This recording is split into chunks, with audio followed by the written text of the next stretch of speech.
Slash showtime with Triple G. Brace yourself for the things you'll see. From comic books to toys and more.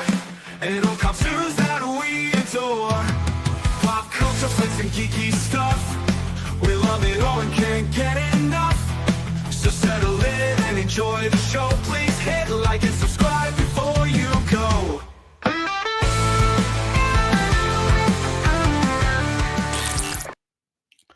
Well, hello everybody. Welcome back to the channel. You've got myself and Efren as ever. How are you, Efren? I'm doing great, Peter. It's a Monday here in Southern California, and it's sunny, and I'm ready to go. This is going to be a good show. Stuffed, man. I'm always on about the weather and the sunny. It's freezing here. Absolutely bloody freezing. But never mind. I'm excited tonight, Efren, because we have been contacted by a dynamic duo of comic book creators who've very, very kindly sent us a preview copy of their new comic book to have a little look-see at. And it was right up my street. We'll get to talk about it in a little bit, but it was everything I love in a comic book format. It's drawn by a friend of the show, Alex Cormack, who everybody who's watching will no doubt be familiar with, and a stunning writer who I'm familiar with his work from Charred Remains, a guy called Anthony Cleveland. So let's welcome them to the show. We've got Alex. Nice to see you, Alex. Hey, good to be back, guys. And we've got Anthony. Nice to see you, Anthony. Hello. Are you both well? Oh, doing great. Yeah. Good stuff. So, chaps, we're going to get into the book in a little bit, but before we do that, we have got a few questions for you, if you'll just bear with us. So, first of all, Alex, we know you very well, but it's always interesting to talk to you. But Anthony, we've not met you before, so we are interested. Everyone wanted to know how you got started in comics, and what were your inspirations when you very first began. So, what pulled you into comics? Now, Anthony, I don't know if I've read this right or not. Were you in the medical background before you got into comic books? Can you say that again? Were you in the kind of the medicine field? Were you did you work in a morgue shop? Kind of, yeah. I'm before comics. I studied film in school, and then after that, I hit the ground running with any job I could find, and I worked security at a short-term mental health clinic, inpatient. And then my nights, I was a coroner deputy for my county. And then I kind of just wanted to, I think I needed to get out of it, I guess, eventually, and do more, something that was closer to what I was studying in school. And I got into comics, and everyone was pretty supportive when I told them that as well.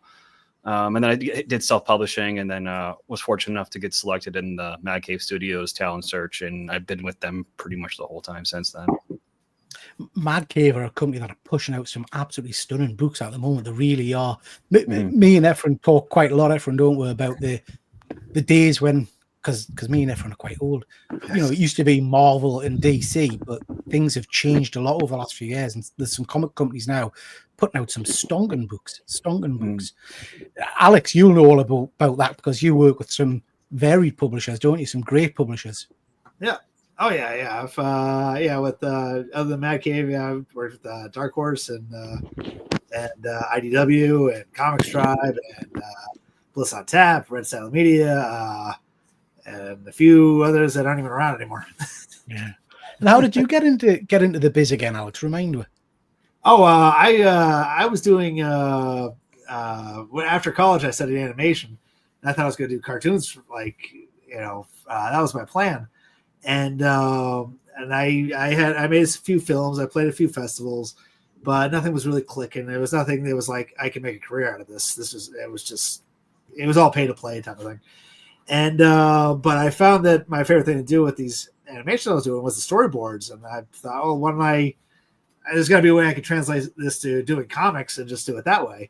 And I mean, I've always been a fan of comics my whole life, just like you guys and all that. And one thing led to another, and job here, job there, it all snowballed into now I'm talking to you guys. Yeah, fantastic. I mean, you're living the dream, really. I think a lot of that read comic books have always wanted to get involved with the making of comic books, but it's not an easy path, is it? It comes with its challenges. Oh yeah. Efren, is there anything you wanted to pick up on, Efren? I just want to say, I think Peter and I, we both appreciate indie publishers now because it opened up so many avenues of great reads. I mean, there's nothing wrong with Marvel and DC, you know, but there's such a long history of over 60 years. When it comes to indie books, it's fresh. You know, I think that's why we appreciate it a lot more now. Yeah. Absolutely. Yeah. Just want to say hello to a few of the guys in the chat. We've got Terry Deadman Comics. Please go check out his channel. He's a superb guy. We've got TN Comedy. Thank you very much for joining. We've got Andy. Nice to see you, Andy. And we've got, as ever, good old Fuzzy Dunlop. Nice to see you. TN Comedy saying Mad Cave is great. Absolutely pushing out some fabulous books at the moment. Absolutely fabulous books. Efren, do you want to take this one? Yeah, I'm always curious to see what if you can tell us, Anthony, about other books you have worked on. You know, but this is the first time I heard of you. I know when Peter sent me the 2 books, I went, "Dang, this is such a great book." Then got me thinking, what else has he written? Yeah, everything I've done has been mostly work for hire. So everything's through Mad Cave. It starts with like maybe a little idea that they have for. I mean, Shozen's up there. Shozen was just a location, and they wanted a freak show story, and then kind of the year. Then everything after that was what I brought to the table, but that was all work for hire. So they own all that stuff. Very long ago is my first published creator owned out book. I mean, I did self-publishing. I guess that probably counts as the first creator owned. But yeah, those other ones are all pretty much horror. In every book I try to do a little scarier, and I think there's definitely that progression, and we're at the high point with Very Long Ago. Absolutely. I mean, I've read, I have to be honest, Anthony, I've not read Show's End or Stargazer, but I've read Charred Remains, and I thoroughly enjoyed that. That was creepy, but I do think you're right in terms of the horror element is certainly dialed up in the book we're going to talk about in a little bit. But I thoroughly enjoyed Charred Remains. It was surprising for us. Yeah, that was the first time. I think all the other ones are Stargazer's kind of sci-fi mystery, but I mean, it's still. I wanted to make it scary. I still wanted to make it horror because in the '90s, it's about it's like Stephen King's It meets Stranger Things. Wow. So it's kids that think they might have been abducted at the time in the '90s, and they're coming to grips with what happened that night. Years later in the present. So I mean, there's horror there, and I definitely try to slip in as much as I could. And then Charred Remains was the first opportunity to do something that had a pretty good foothold in it. Shozen is more like carnival fantasy, like dark carnival story. But I mean, again, like the horror's still there. But Charred Remains was the first time to finally go, and we tried to go hard with it. Yeah. I mean, we'll talk about some of the images in issue 1 and 2, which I mean, Alex, we're used to your work on this channel, but you knocked it out of the park again with some pretty stomach churning scenes, shall we say? Yeah, as would expect from you, because you are a very, very. I mean, you do other stuff, don't you? You don't just do horror, but I have to say it's a horror book. It's most of my stuff has been horror, which has been great. But no, I've done like a little bit of fantasy stuff, a little bit of sci-fi stuff, and all that type of thing. I'm all over the place. I'm like swashbuckling, adventure, kids. I've done a couple of kids things too, like very cartoony, like for preschool age kids. But I can't imagine that, Alex. I can't imagine that. Cartoon stuff is great. Yeah. It's well, Anthony's seen my little layouts, which always is.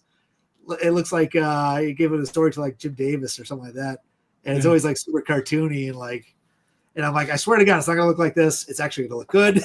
It was such a highlight. Everything was just and like the animated eyes and faces and everything kind of held over to the book too with the layouts. Yeah, it was awesome. You see, I want to see a whole book like that. Yeah. When I think of Alex, I think obviously this is Alex's work behind us here, ladies and gents who are watching, but also this one, Alex, that you did for me a while ago, of me being clowned. So incredible work. So people know I wrote to you. I said I need a picture of you going like and you're like, oh, you got it. Again, stunning stuff. And I think Alex, I'm sure Efren will mention, but I attribute you. Efren's a bit of a. Efren, shut your ears a second. Efren's a bit of a wuss. He doesn't he's scared of horror and stuff like that. but we ticed him in with The Devil That Wears My Face. Isn't that right, Efren? I love that book. I went, oh my God, I can't wait for it to continue. Hopefully it will continue. It was by David Pepose too, another great writer, so it just grabbed me from the beginning. It was like, I hated it. I hate that it ended. I want him to keep on going. I go, what happens next? They all live happily ever after. Yeah. Everything's fine, Efren. Everything's fine. Don't worry about it. Yeah, so some great work. And we're going to touch on at the end what other things you have both got kind of in the pipeline coming up, hopefully. Yes. TN Comedy is saying Charred Remains and The Devil That Wears My Face are great. They absolutely are. They're stunning. We've got Wayne. Nice to see you, Wayne. Hope you're well, bud. Hope you are well. Efren, next question from you again, mate. Let's just see what we've got. Yeah, this is more for Anthony. It just boggles my mind that creators as yourself can just think of this. I mean, my head is basically blank. I can't think of anything creative at all. But talk us through the process of creating a comic from first concept to published work. I think everyone's a little different. Every project's a little different, but Buried is probably the most unique out of them all, because that started kind of learning about, because it's based on a true story. We can get into it later, of course, but I saw the true story young, and that story kind of stayed with me, and it just kept changing until finally what we have now. That's the only example I can think of where something's just constantly changed. Normally you start a project and it's like you kind of have what you want to do, what genre it is, and it's set to go. This one was originally like, let's do it nonfiction. And then we strayed all the way over to fairy tale fantasy with this true story. So there's a journey for each of them, but this one's probably got to be the strangest. I mean, the longer you sit on something, sometimes the better it gets. Sometimes it does get a little stale, and you do need to introduce something like a genre shakeup or a different character to really, get you excited for it again. And definitely with this one, introducing another genre helped out. Yeah. I'm a big sports fan. There's always this thing when a player's is in the zone when they just can't miss. Do you ever feel that, like when you're writing a book? Yeah, you kind of know when something's clicking. If I'm excited for it, I'm pretty sure the readers are going to be excited for it as well. And I try to scare myself if I can, look for opportunities to do that. And it's hard to scare yourself when you're writing. And a good way to think of it is to dial back what you don't expect, and also try to think about what scared you as a kid. Yeah. Because you forget a lot of that stuff. What's in the toilet at night when you're not there, kind of thing. Yeah. What's crawling out of there. Yeah. Just in relation to the kind of the creation of comic books and things like that, how, just for someone like myself and the guys watching at home, how easy is it to pitch something and then get it picked up? Because we hear of a lot of writers and artists who seem to be creating things, but it seems hard to actually get that to press, as it were. Is that fair, or is it am I misconcepting? Yeah. I don't know, Alex. Like, it feels like some ideas come pretty easy. Like you get good bites, and then some of them you feel like are good ideas, and you might as well just climb Mount Everest instead. It'd be more easy. This one took us like 5 years to do. Yeah, 5 years. Wow. We started up a while ago. I know I drew like maybe 4 pages. It's just like part of a pitch packet. Mm-hmm. And we showed it to a handful of people. We got some bites, and some some we thought we hooked a couple people and they jumped off the hook, and that was that. But actually it worked out. It's a happy ending, because now we actually got it done. And as I've told Anthony before, if we did it back then, I'm like, I'm a better artist than I was back then, so it's going to be a better book now. And especially when I look back at those early pages, I'm like, these are fine, but I know what I was trying to do here, and that was the wrong route. What I ended up doing, what we ended up doing, is much better. And it's it took a while to go, but Anthony, this is like this is a passion project, right? Right. So it was like, this is Anthony's, like, I need to get this done. And I'm just happy to be that he let me jump on board, you know? So, I mean, first of all, it's staggering the length of time that these things take to come to fruition. And if we've been talking five years, but when a book like this comes out, and I'm not preempting it because people won't have read it yet, but it is a fantastic story. You would hope that when you have what's hopefully going to be a big hit, do you start getting increased interest in your work? Do people start knocking at the doors, asking for you to do stuff for them? Sometimes, yeah. Sometimes that happened with Stargazer. That was even COVID era. That was 2020. And yeah, some folks were still offering opportunities to pitch. Pretty much, do you have anything? Can you share some stuff? And even then, like you can have all the opportunities, but like if that one publisher in particular, I think it took 15 pitches before we finally got one going. And Alex knows about that as well. Wow. Well, and also like, Anthony, you dug me up because it was like Lord of the Bones, right? Or yeah, that was it. It was like, that was one of my favorite horror comics. And it was just, hit them up on Twitter, just like the people who saw Stargazer hit me up on Twitter to ask. And I'm like, hey, do you want to draw this historical horror comic? And it was right into it. It was awesome. Yeah. So you gave me the, like, this is what it's about and all this. I'm like, oh, this would be a lot of fun to draw. All right, yeah, let's see what we can do. So I mean, it's one of those like, all right, this is challenging. Like I haven't done too much stuff with like kids, but if you're gonna do it, let's do it. It's no time to whip out. Let's jump in and do it right. Yeah, and what an audition Road of Bones is, because that's a stunning book as well, so, as is Sea of Sorrows. I don't know if you've read those ones, Ephraim. Have you? Have you read Sea of Sorrows or Road of Bones? No, I have not. Spooky. Superb. Yeah. Not for me to do in daylight times then, right? A lot of people end up inside out, you know. Yeah, good books. Okay, chaps. We're gonna move. Great if you have lunch. Yeah. We're going to move on to talk about Buried Long Ago in a second. But just before we do that, we've loosened you up with a few questions. But now we're going to get to know you in a little bit more detail. We're going to find out what makes you tick. All right. And we're going to play something called the Snap Game. And people at home, people that are watching, please do play along in the comments as well. This has been pinched from a good friend of mine, Shane, over at 16 Figure Focus. Please do check out his channel. It's all about action figures. So please go check that out. Dead simple, guys. Dead simple. We're going to give you an option. Ephraim, you as well. Going to give you an option. You can only keep one. The rest of it vanishes for all time. It never existed. All right. So to explain the concept, something dead simple: apples or oranges. What do you want to get rid of for all time? Oranges. That's funny for this comic too. Yeah. Absolutely, Anthony. Absolutely. Yeah. I'm never accepting an orange from a lady ever again. I have to say. Alex, how about yourself? I gotta say, same deal. Oranges. Yeah, I gotta go. It's only because of apple pie. I just like apple pie. So naturally, and oranges don't really. Mine would be apples, because I love orange juice. I mean, so I just on a regular basis. So I would give up apples. Okay. So that's the basis of the game, chaps. All right, they're going to get progressively harder.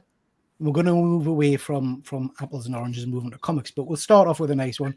Cats or dogs? Cats or dogs? Dead easy. Look at the face on that, man. It's dogs, isn't it? You want to keep dogs, get rid of cats. That's a rough looking cat. It's a rough looking cat. That's under your bed, Ephraim. That's under your bed. It's like a prune face from Dick Tracy right there. Oh, I've seen Dick Tracy for years. Yeah. Dogs. I mean, only because I have more background with dogs and cats, so there's a bias here. So you're keeping dogs, getting rid of cats. That's a good choice, Anthony. That's the correct answer. Alex?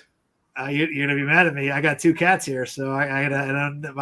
My wife's she's Catwoman. She loves cats, so to keep a happy life, happy wife, I'll say keep the cats. Keep the cats. Different. You're a dog man. Dogs. I would keep dogs, definitely. Yeah. Good. Man's best friend. Okay, chaps. Right.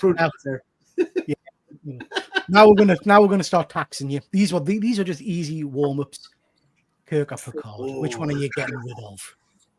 Which one are you getting rid of? First of all, are you Star Trek fans? Oh, sure. Yeah. Yeah, absolutely. Especially these two. Yeah. But yeah, Anthony, you got to go first, man. You started it. So. I'm keeping Kirk. I love the classics. There's charm there. There is.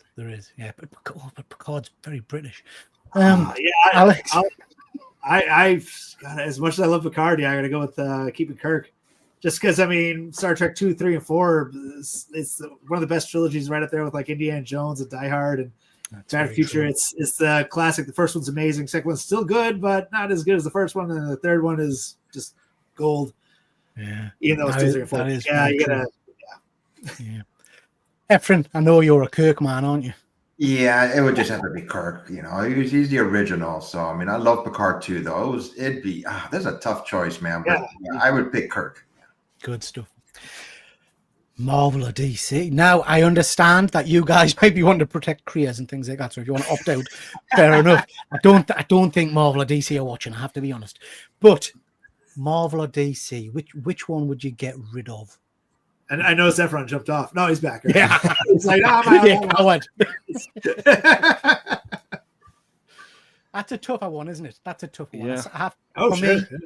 For me, I have to say, as much as I do love Superman, I would be getting rid of DC and sticking with Marvel. I just think their characters are more rounded. Yeah. The first book I ever picked up was a Marvel book. So to me, it's a no-brainer. You know, I would keep Marvel, get rid of DC. Okay. Look at the pain on Anthony's face. Yeah. I mean, like I'm going through kind of a Marvel rediscovery. Like I've been DC forever. I mean, the Vertigo stuff also. Yeah. Just who I am now, probably I'm going to keep. No, I got to go to my core.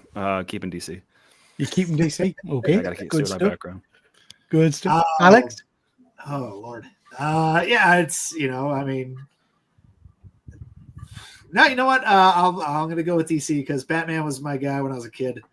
I'm looking around. I think I'd probably have more like DC books than Marvel. So, but even though I know, like, I love Marvel too, and the first book I sat down and like really looked at was, you guys know this was Kraven's Last Hunt.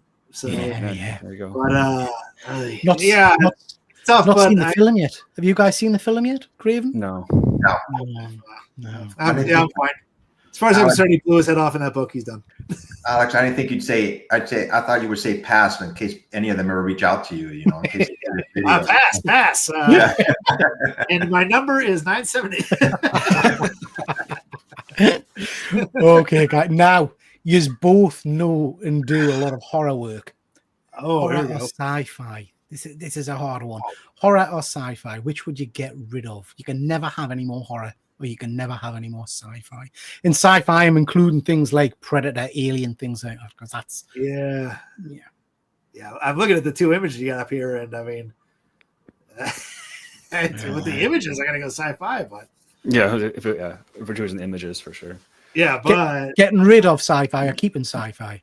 Would keep sci-fi, excuse me. Keep sci-fi. According to the images. If I'm going solely by images, I mean, your images, you got Escape from New York, you got Star Wars in there, I see Aliens, and I see, there's Predator, it's a RoboCop there for kind of like. Yeah, RoboCop. There's Scanners too, and then sci-fi, like, all right, well, Freddy Krueger's fun, and, that's Scream, that's good, and I can skip the Nun. So if I'm going images, I'm going to go with the poster that you have on the right, but if I'm going to keep one of the two, you know what it is. Don't play. I'll keep horror. I'll keep horror. Efren, you're a big horror fan. You'll be keeping horror, are you?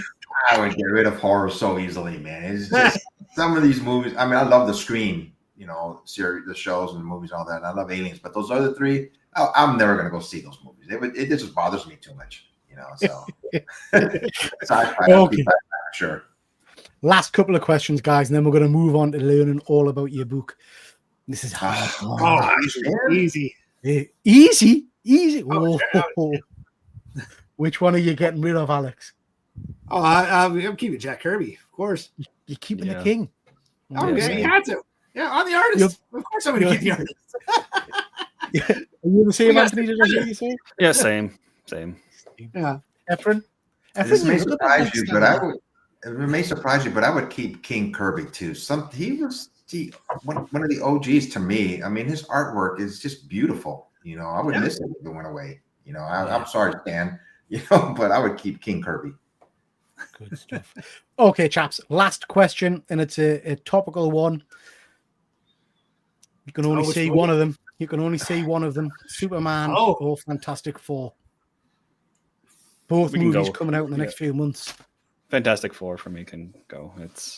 We've tried it 3 times, 4 times. Wow. Not that we haven't tried Superman a few times, but not in a fantasy way that we have coming out now. You know. I mean, I'm really looking forward to that Fantastic Four. But I'm actually going with Superman because, like I feel like every Superman movie, like there's been a bunch of bum ones. It's been like even like the originals with Christopher Reeves. As much as I love him, they're still like, don't diss Christopher Reeve. No, he's great. But the world's spinning around and tries to the whole like Lois Lane, like you can fly, you can like the stupid poem she does when they're flying around. The poem is tough. I'll give you that. Yeah. The poem is rough. Yeah. Those are the best ones. Yeah. But so I'm really hoping Superman really sticks. I hope they both are amazing. You know, it's but Anthony went Fantastic Four, I'll say Superman. Yeah. Efren? Like I said, I'm a Marvel guy, but I really want to see the Superman movie. I mean, the trailer alone just got to me, and I want to see what James Gunn is going to do. You know, so I had to keep one. I would keep Superman. Yeah, good choice. Good choice. Okay, chaps. Right, let's talk a little bit about what we're here tonight, which is Buried Long Ago. The book written by Anthony and illustrated by Alex Cormack. Like I said earlier on, you guys were kind enough to send us a advanced preview of issues 1 and 2. Efren and I both read it. Before we get into you telling me about it, I'm just going to start off by saying, and this is not just because you're on the show. Me and Efren are always honest with reviews. I friggin' loved this. This was right up my wheelhouse. So I am a big horror fan, but I'm an even bigger true story fan. And when I first read the first issue, because of Alex's artwork and the brilliant way you framed this, Anthony, I have to be honest, as a Brit, I wasn't particularly familiar with the character. So I didn't realize it was based on a true story initially until I started doing a bit more digging. And now I'm a bit hooked. It's really, really interesting. So yeah, I absolutely loved it. Spectacular story, stunning artwork as ever by Alex. Some proper stomach churning, grotesque, just vile stuff happens in it. But such a cool story. Efren, what did you think of it? I loved it. Like I said, I'm not as big a fan as Peter of scary movies and books, but they do scare me a little bit too much, But the cover alone, the front cover of issue number 1, I went, dang it, man. It grabbed me from the get-go. They show the 3 little girls, the innocence of them. Then you show the mom in the back and go, something is going on here. This reminds me at the beginning, it's a fairy tale, but as we all know, Grimm's fairy tale there weren't happy stories. So that's what grabbed my attention. Just the first shot of that night looking into that hollow tree, and the fairy's telling him, "Don't." There, and I go, "Oh my gosh!" It grabbed me like from the first 2 pages. I go, and then when Peter said we got the second, issue, I went, "Oh great! I got to read that too ahead of time." So, by the way, we really appreciate that. We do, of course. Yeah. Of course. And I would just say, guys, this is, goes without saying. Really appreciative of you sending with the reader copies, but I will absolutely buy in this in floppy as well and hardback. The way I tend to do my collecting is I'll read the floppies, and then, as I hope you do, this will come out in some nice hardback or something like that, and I'll pick that up as well because it's a great story. But Anthony, you start off. Tell me a little bit about the people who've not read it. Explain what the story's about to them, please. It's loosely based off the story of Belle Gunness, who was a serial killer who lived in LaPorte County in the early 1900s. She had a farm in LaPorte, very rural. Would put ads in the Chicago papers for lonely men to come to her farm, bring their money, align fortunes. And when they came with their money, she would kill them and bury them in the hog pit. And this looped for about 6-7 years. Total number of bodies isn't certain because the coroner literally lost count. All the pieces got mixed together. There was the original speculation, sensationalized version was 40. But I think the realistic number is more like 16 bodies, something like that, 16 to 20. And eventually she got away. She might have faked her death, and she got away with the money. And we still don't know what happened 120 years later. And this comic is a fairy tale version of the story. It's told from the point of view of her 3 kids. So the Belle character is very firmly Belle, but the children are Alex and I coming at it a little different. I don't want to ask you too many questions because I don't want you to spoil it for us. But how can I put it? Is this really happening, or is this the kids imagining stuff, or have we got a proper mix of the real story and some horror elements to it? Don't answer if you can. I mean, no. I mean, that was one of the versions of the story we were going to do. Maybe have it as the children's imaginations trying to frame what's going on, from their point of views. But no, it's definitely a reader can interpret it as they will, but it wasn't intended, written that way, I should say. Yeah. Just before we move on, we've got Darth Lopez asking, is it out yet? Is it 16th of April it comes out over here? Is it? Yeah. I believe so, right? Yeah. Out on the 16th of April, everybody. Like I said, me and Efren have read the first 2 issues. It's stunning. Absolutely stunning. Great story. I'm loving the way you kind of intertwining the fantastical kind of elements with the real story and things like that. Alex, crikey, your artwork. I was trying to pick images that don't give away too much of the story. A couple of those. Let's see the one. Yeah. Again, as usual with your art style, the gruesomeness and the. But again, when you're looking at this on the page, and I know this is an artistic representation, things like that, but the fact that this is based in some way on true stories, it just makes it all more visceral. Do you know what I mean? Stuff that potentially happened.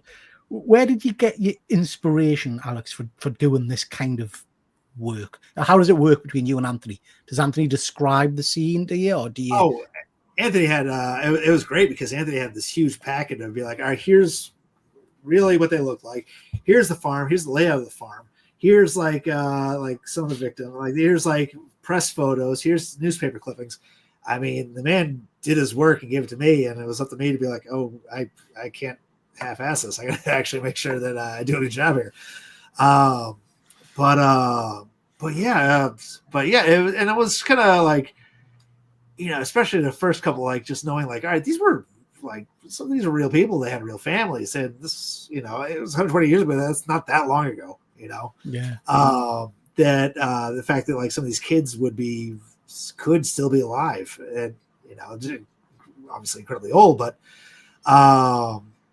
yeah, it's just so with that, it was a part of like trying to like be as respectful, but also like the victim's not basing it on any like specific person because I didn't want to like look up like this person got killed and I'm drawing specifically that person. Now their brains are everywhere.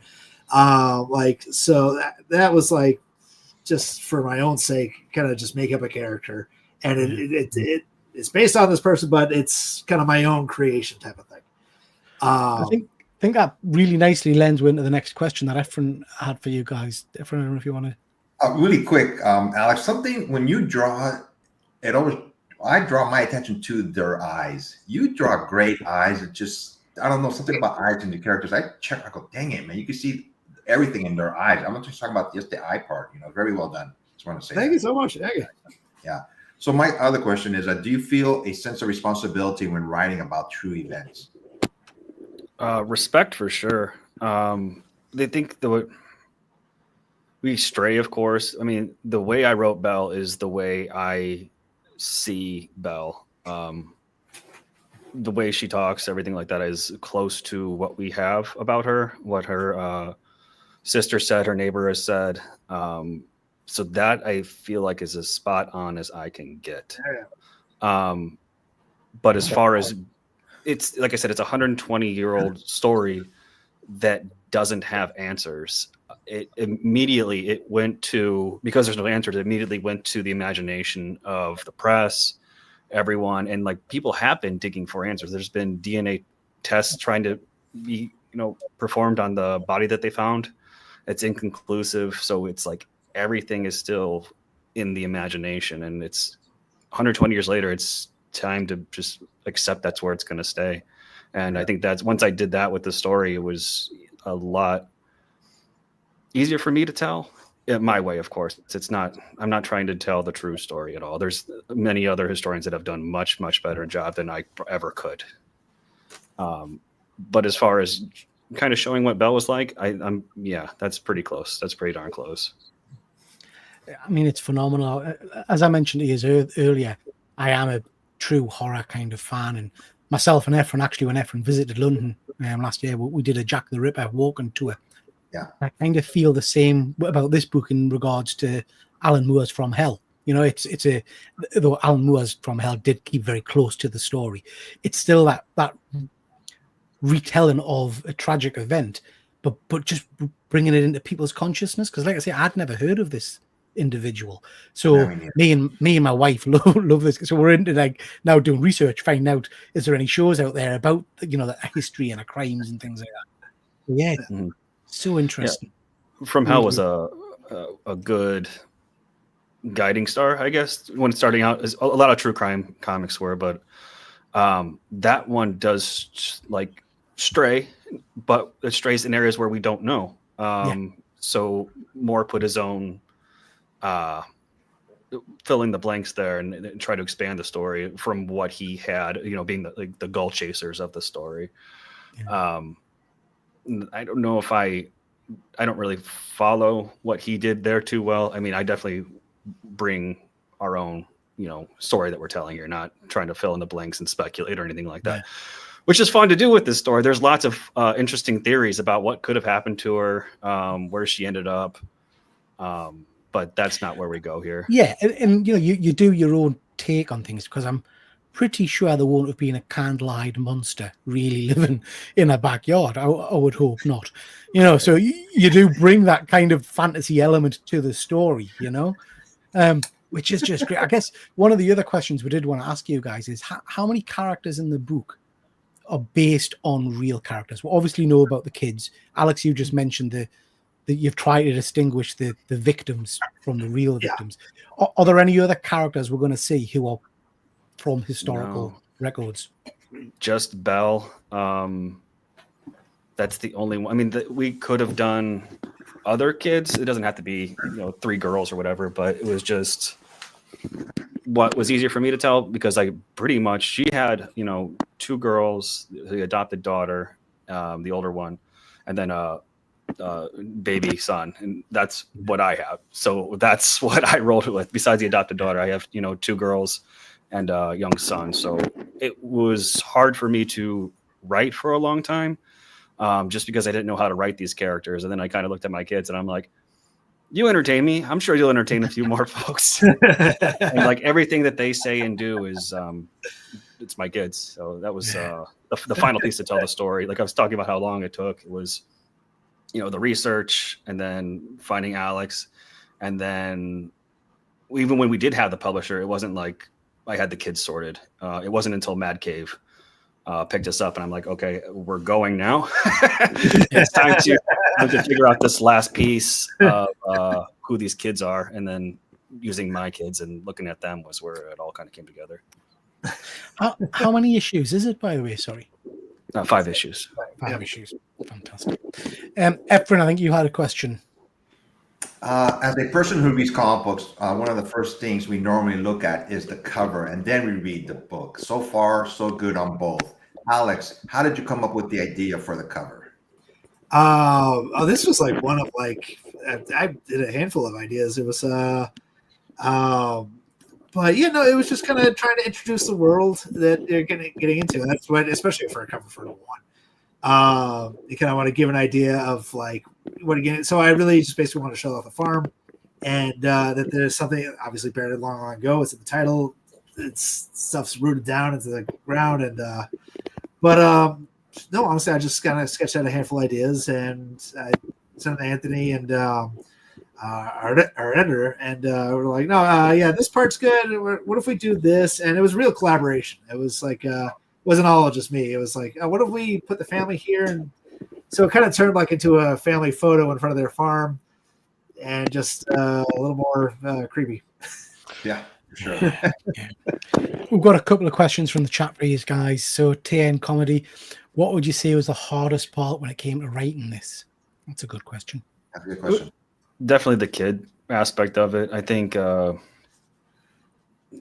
struggled to figure out who these girls were going to be, and that held up a lot of progression for me prior to Mad Cave. I mean, once I said when Mad Cave hit, it was time to go. I had to figure that out as fast as I could, and I think at that time I just had my boy, and I kind of realized like, okay, I've got the same number of kids she did, same ages, and I think that once I saw that, it kind of clicked. So all 3 kids are definitely in there with their voices and whatnot.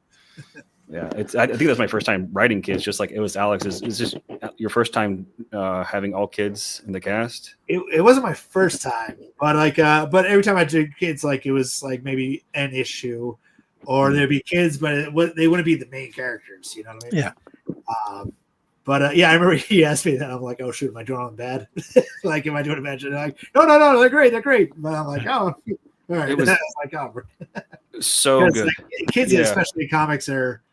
I mean, they can be tricky. They can be a little like. Last thing you want to do is like make them look like just adults with big heads.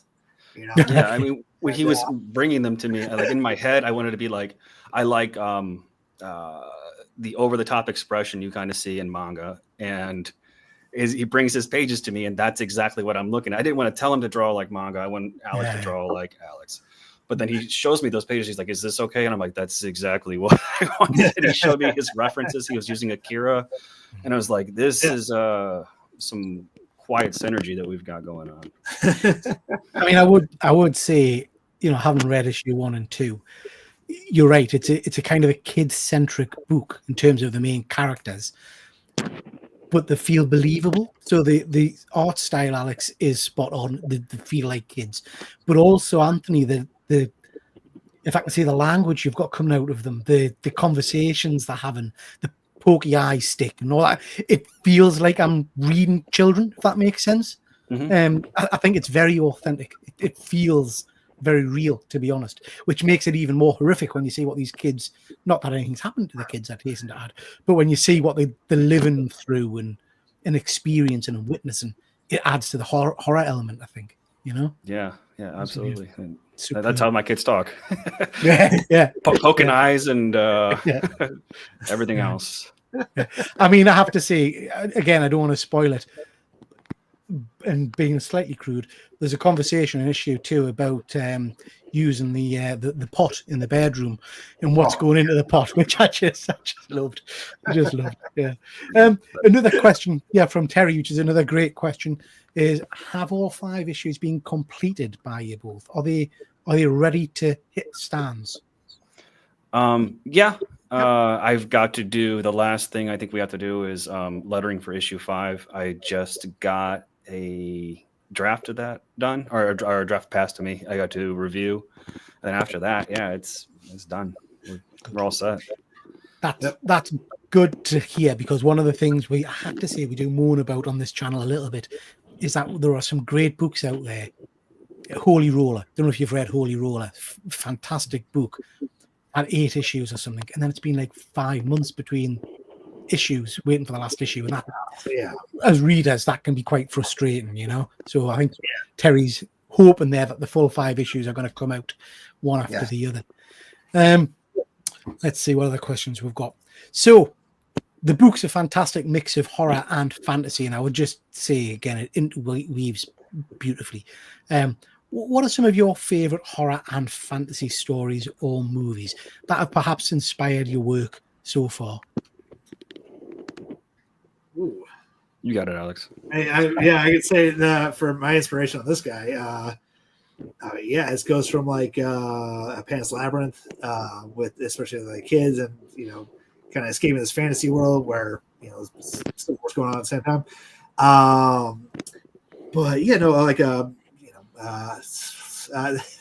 mean, there's bits in this where I was looking at stuff like Dead Alive or Brain Dead.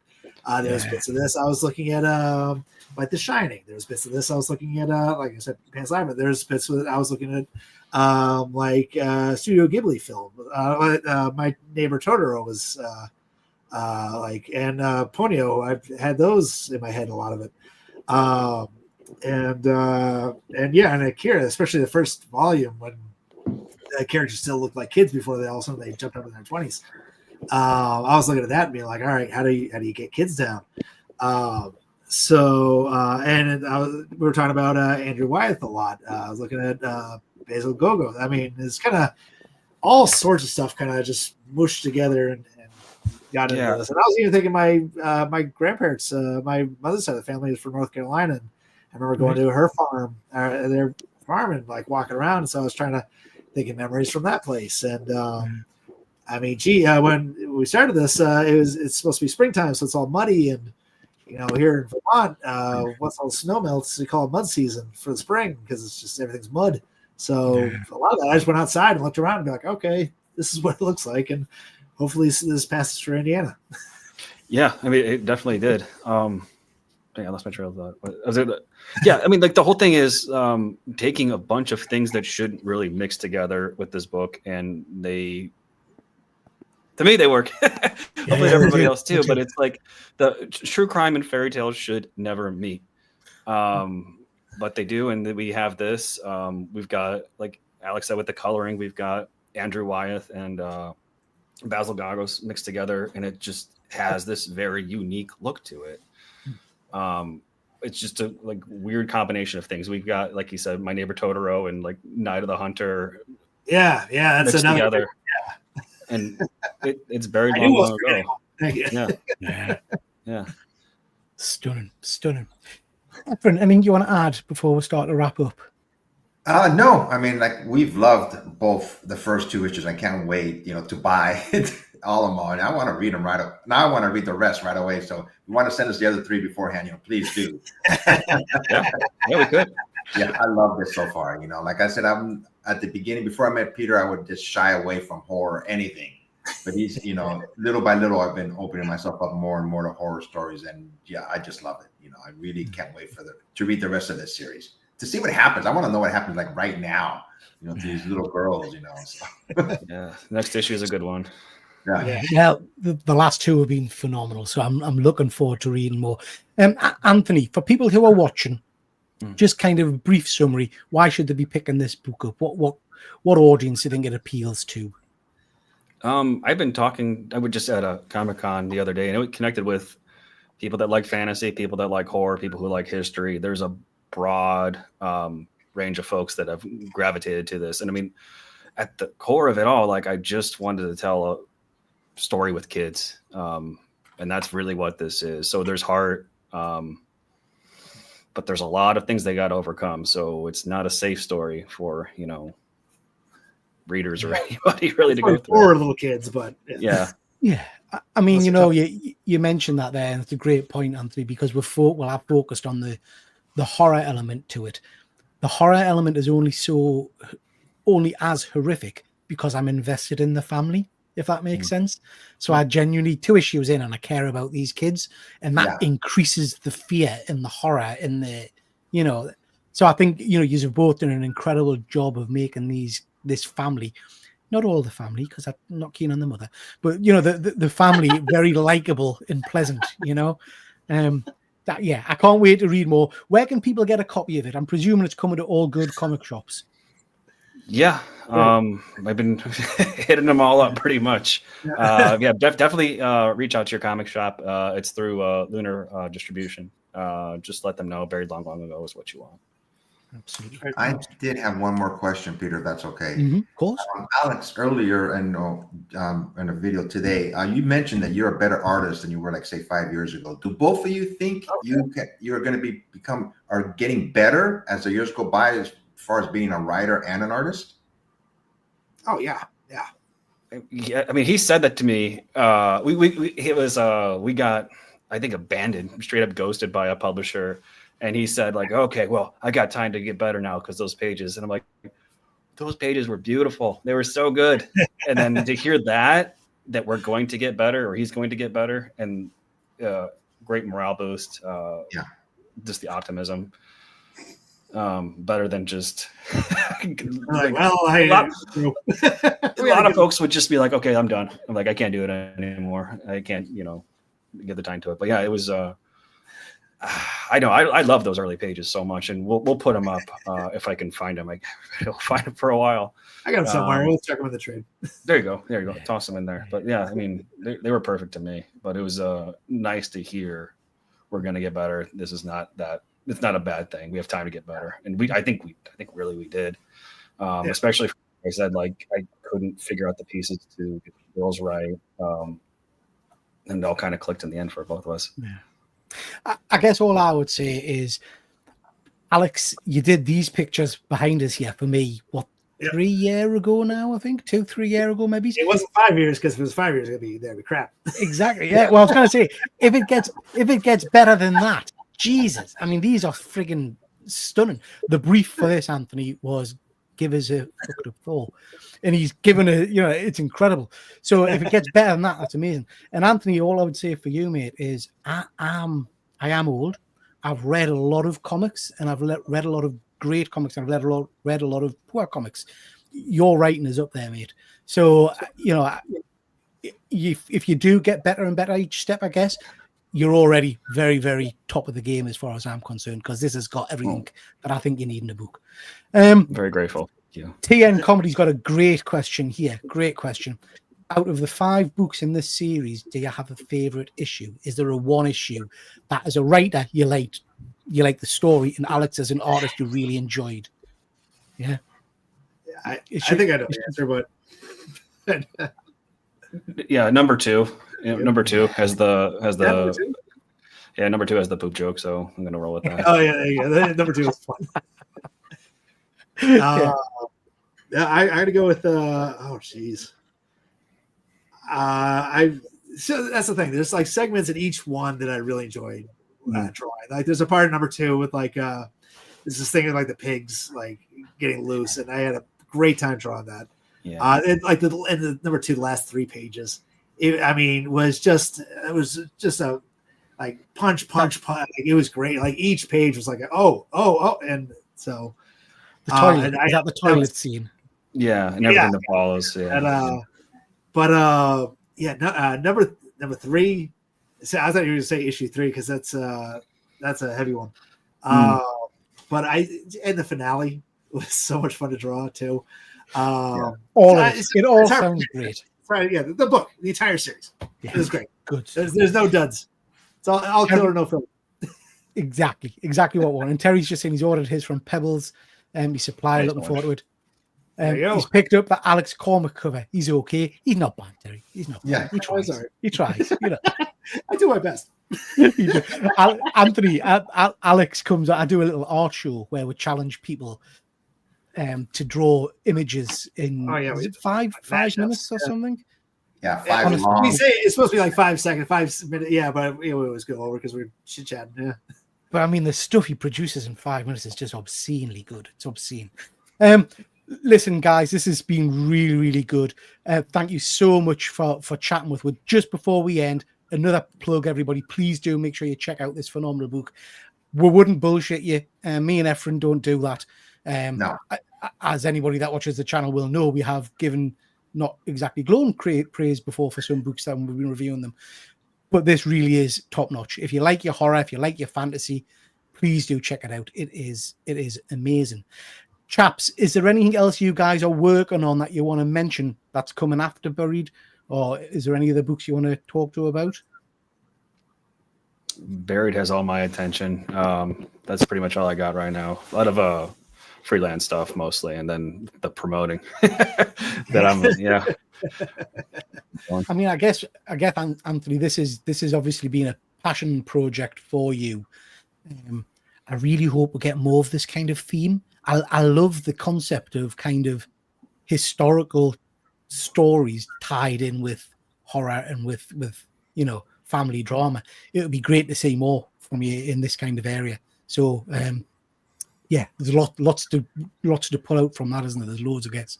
How about you, Alex? Have you got anything you're working on at the moment? I'm trying to think of what I can talk about. I have a bunch of things in the pipeline, but a lot of them haven't been announced, and because of that, I'm like a little hesitant. One thing I can mention: there's gonna be more Sync. That's John and I are always kicking around. And then and I'll have a 2-issue series called 6 Shots, and that should be ready to go right around like San Diego Comic-Con time. And that'll be coming out soon. So keep an eye out for that. Brilliant. Thank you very much, chaps. Socials are up there. Both of these gentlemen are on Instagram. Please do check them out. Alex, are you still taking commissions if people want to hit you up, or are you too busy for that? Yeah. For you guys, for the audience, yes. Absolutely. I've obviously got a fair few of Alex's commissions. I can honestly say you'll not get better value for money charges. You do yourself no favors, Alex, with the price you charge. It's far too cheap. So please do check them out over on Instagram for some of that. Okay, chaps, thank you so much. Just before we go, we just want to thank everybody in the chat. A few things coming up. Efren, have you got much coming up over on Pass Point Comics? I'm doing my usual show on Saturdays. I do every 2 weeks, just up on comics, where I just talk about comic book news and entertainment. And I'll be putting a link for this show too on there on Saturday. Good stuff. Terry's got a quick question for you, Alex. 6 Shots. Stupid question. Is it a Western? You know what? It started as a Western and it kind of morphed into like a more modern day story. But the first 2 pages are a Western, and then it jumps ahead into the future. So when it started, it was going to be, and I was all excited about Cowboys, and then they kind of, actually, we're going to do this, and like, it's still good, but yeah. So Terry's a big Western man, so yeah, check that one out, Terry. A few things on my channel. Just to mention. We've got Who's Who, where we've been looking at all the characters from the latest Captain America movie. We've got We're Honest review of the latest Captain America film. Any of you guys seen that one yet? Brave New World? Yeah. I want to. Don't get me wrong. I mean to. I just haven't got out yet. You know what? It's worth just going to see for Harrison Ford. Do you know what I mean? That's kind of what I want to see. He doesn't phone it in, which is what I was worried about. He does it, Video out today talking about Elseworlds, and then on Friday for Pop Culture Playback, we're going back and looking at Street Hawk. Great old series, which I absolutely loved. Me and Efren are back tomorrow night with our Triple G Tuesday show, which is our year in review. So we're looking at 1982. We're looking at all the movies, comics, toys, and pop culture occurrences from 1982.